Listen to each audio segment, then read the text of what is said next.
Nxënës të shkollave 9 vjeçare dhe të mesme, përfaqësues të njësive vendore të prefekturës së Durrësit si dhe 200 punonjës të autoritetit portual u angazhuan gjatë paraditës për pastrimin e 3 kilometrave vijë bregdetare nga Gjiri i Lalzit deri në komunën Shëmpjetër.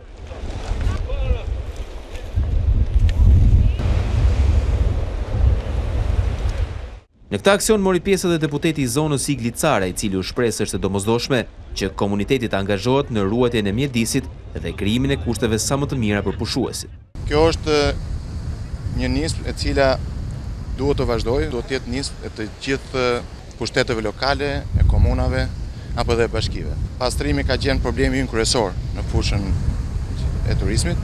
Unë besoj që do të ekzistojë vullneti i pushtetit lokal dhe i pushtetit qendror. Fakti që këtu sot kemi përfaqësues të komunës së Ishmit tregon që kjo është një problem i përbashkët dhe besoj që ky problem në të ardhmen do të jetë gjithmonë drejtësjelljes. Prefekti i Qarkut Genca Lizoti vlerësoi punën që po bëhet për pastrimin e zonave turistike dhe u shpreh se kjo nisëm do të finalizohet në një aksion në plazhin e Durrësit. Më vjen mirë që në këtë aksion janë përfshirë të gjitha njësitë vendore. Pastrimi ka filluar për të kulmuar me datën 20, e cila është dita e fundit e këtij aksioni. Po kjo nuk do të thotë që ne do ta mbyllim vetëm me këtë aksion, për faktin sepse sezoni turistik është në prag dhe kjo i shërben edhe sezonit turistik. Si vjet Durrësi do të jetë shumë më i pastër, do i ketë kryer të gjitha detyrimet që do një turizëm. Ndërsa kryetari i komunës së Ishmit tha se pushteti vendor do të vijojë punën për pastrimin edhe të zonave të tjera. Ne si komunë kemi marrë masat me mjetet e nevojshme që duhen që pastrimin e Gjiri Lagzit ta vazhdojmë gjatë gjithë sezonit edhe gjatë gjithë vitit. Zona